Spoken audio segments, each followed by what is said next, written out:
Hi guys, welcome to week 2 of Get to Basecamp. Look, I am just gonna call it tight. Our dogs are inside. You can probably already hear Bandit snoring again, so I apologize. But nonetheless, we are here to talk about nutrition this week, and this is a topic that a lot of you have said that this is what you want to focus on.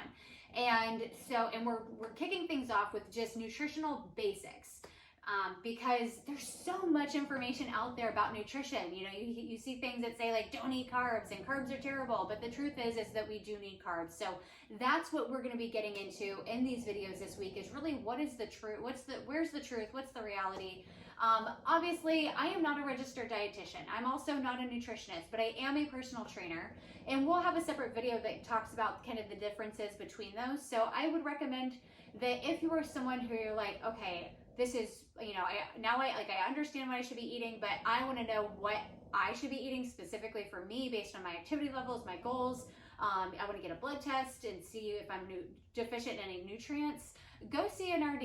Go see one. If you need a recommendation, I know an amazing one who is at Beaufort Memorial, so let me know if you want her info. I am more than happy to share it. So with that said, like we talked about, nutrition is such a big topic. There's so much that goes into it. So that's why we're just going to kick things off with the basics. So really what you're eating, your diet every single day is going to be made up of your macro and micronutrients. So your macronutrients are nutrients that you need in large quantities. These are things like your carbs, proteins, fats. And your micronutrients are nutrients that, you guessed it, you need in smaller quantities. So these are things like your vitamins and minerals. So today we're going to be focused on the macro side of it. We're going to talk about carbs, proteins, fats. We'll do a separate video on micronutrients and what types of foods you can find, you know, like vitamin A and K and B and all of those things. So, so let's kick things off, right? So what we're going to do, we're going to start with carbs. So carbs. Are carbs good? Should I eat carbs? Should I not eat carbs? Yes, you need carbs. Carbs are a great source of energy, and and we'll do even more in-depth videos if y'all want about, okay, there's you know, simple carbs, complex carbs, there's all these different types of carbs. But the main thing is carbs, that's your vegetables. That's like a banana, fruit. That is a good type of a carb. There's, you know, then there's carbs, or I should say not good type of a carb, but that is a nutrient dense carb. There's nutrients within it that is that you need throughout the day.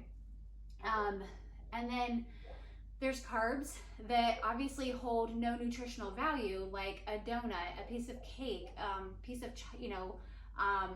of Halloween candy, alcohol. Like, those are carbs that hold no nutritional value. They just taste good, right? So the thing is that you do need carbs. It's just we need to be smart about where we're getting those carbs from. So, and look, I am the first to admit my philosophy on nutrition is everything in moderation. So yes, I will still have a piece of Halloween candy. Yes, if I am offered a donut, there's a good chance that I would accept the donut and eat it. I can't see any reason why I wouldn't, but it's just being aware of what you're eating, how much you're eating. And so let's keep going. So carbs. So these are just general recommendations. So you can, as far as how many carbs should I be eating each day, obviously it depends. Each person has different, you know, someone who is doing a lot of running or swimming or cycling is going to require a different set of carbs, or different amount of carbs, than someone who's doing, you know, like yoga or walking, or even someone who's doing strength training. So these are just general recommendations. Obviously, if you want a specific one for you, go see an RD. But the ACSM, American College of Sports Medicine, recommends that adults, anyone over 18, gets anywhere from 3 to 12 grams of carbs per kilogram of body weight. So that's the way that they recommend. You can actually, I want to take it one step back, the way you can also do it by percentage of your total calories for the day. So I'm just going to use the 2,000. If you eat 2,000 calories a day, I definitely eat more than 2,000 calories a day. But if you eat 2,000 calories, if you can do it, say they recommend that carbs are typically 40, kind of more 50 to 60% of your diet. So if you're eating 2,000 calories a day, 50% would be 1,000 calories are coming from carbs. And then carbs, 1 gram of carb, 1 gram of carb has 4 calories in it. So then you would take that 1,000, divide it by 4, and then that is going to give you the number of grams of carbs to eat in that day. So you can do it that way, but ACSM has changed to they recommend doing it based on body weight. So, and these different categories. So they say get anywhere from 3 to 12 grams of carbs per kilogram of body weight. So essentially you take how much you weigh, convert it into kilograms, and then multiply it by anywhere, between 3 and 12. Obviously 3 to 12, that is a large range. So they break it down even further.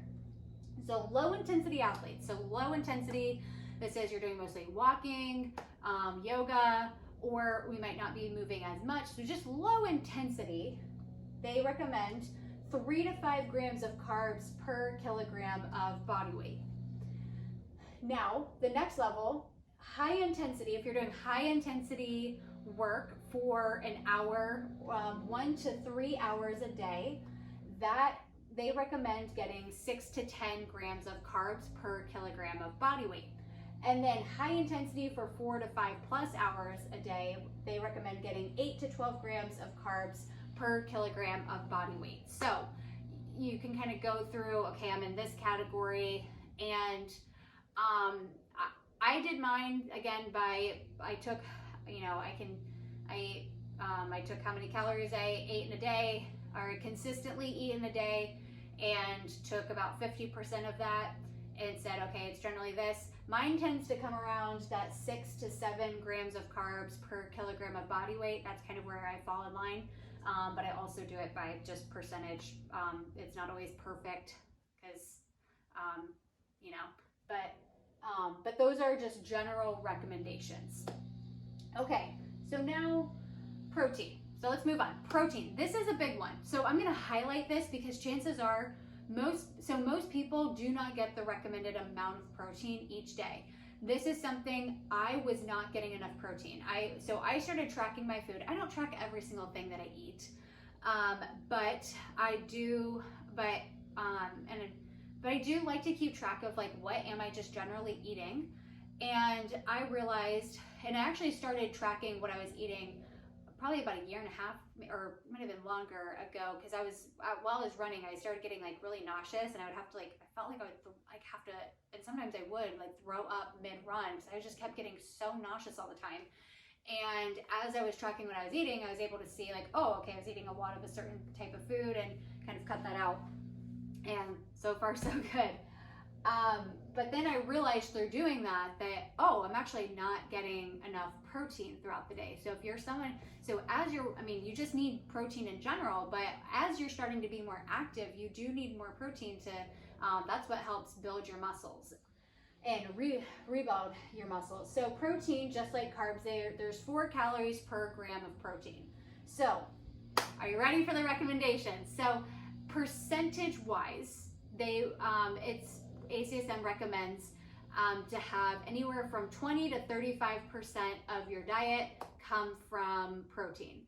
But again, they have changed to say they recommend it's better. They recommend doing the grams per body weight too. So that's the percentage is something you can do, but they do recommend that a non-athlete, so your average adult, minimum baseline of protein is 0.8 grams per kilogram of body weight. So again, you take your weight, convert it to kilograms, and multiply that by 0.8, and then that is your protein gram goal for the day. And then if you multiply that by 4, you'll see how many of your calories would be coming from protein. Now that is a very low number. That is just minimum.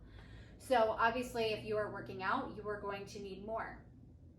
So a recreational athlete, they recommend minimum 1.2 to 1.5 grams of protein per kilogram of body weight. So same thing, just multiply those by kilogram of body weight. And then, Oh, and so recreational athlete, this is also just someone who's doing endurance-based activities. So that's running, cycling, swimming, anything endurance-based. That's where they recommend that 1.2 to 1.5. So adult athletes that are focused on strength training, they recommend 1.5 to 2 grams of protein per kilogram of body weight. So again, it's different for everybody. As I laid out my kind of how I do my nutrition, if I'm protein, I always try to get about 30% of my diet coming from protein. Again, that's not always perfect, but for me, it ends up being about 2.5 grams of protein per kilogram of body weight. So mine's a little bit higher. So that's why these are just general recommendations, but find what works best for you. And again, just disclaimer, if you want to find more or know more about what you should be doing, go talk to a registered dietitian. Yes. So now fat.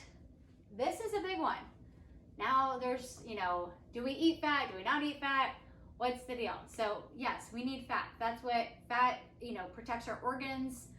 It's also another energy fuel source, but healthy, good fats is what we want. So fat though, just keep in mind, so that's things like nuts are high in fat, avocado, high quality butter, things like that is going to have like a grass-fed butter, something like that, will have more, it's going to have a higher fat content to it. So those are just some good ways to get some fats in. So fats though have 9 calories per gram of fat. So just if you have more grams, that's you're going to have like lower grams of fat throughout the day because there's just more calories to them. So now ACSM recommends actually for fats just to keep it as recommends to keep it as a percentage of diet for fat intake. So they recommend that fat comes from anywhere from 20 to 35% of your total calories for the day. So that would be, so again, if you have just a standard 2,000 calorie diet, 20 to 30% of those, or 35% of those will come from fat. So I always I try to make my days 50% carbs, 30% protein, 20% fats. So that is just a basic thing. Now again, if I were to focus on one area, a lot of you are in here, a lot of you are athletes, whether you're doing swimming or running, or you're just starting to get into working out, I would focus on protein. If I can give a recommendation of just not focus, but check that to see how much protein are you getting? Are you getting these baseline numbers? And and if not, I would try to get to those baseline numbers with your protein. So because that can really just transform your, it can increase your recovery. That's what's gonna help rebuild your muscles. And what's also great is it also can help you stay fuller longer too. So if you're someone like me who's just hungry all the time, if you have something with protein that will sustain your hunger a little bit longer, so that way you're not just constantly starving all of the time. So I hope this helps. Again, we're going to have this in your workbook so you can easily see those baseline numbers. Another video we are going to do is we're going to break down micronutrients and where you can find vitamins in your foods, like vitamin A, K, B, D, C, all the vitamins, all the minerals. And especially for women, iron is a big one, where you can find that to make sure you're getting that every single day. And yeah, so I hope this was valuable. If you have any other questions, let us know. We'd love to hear it, and have an outstanding rest of your day. Bye guys.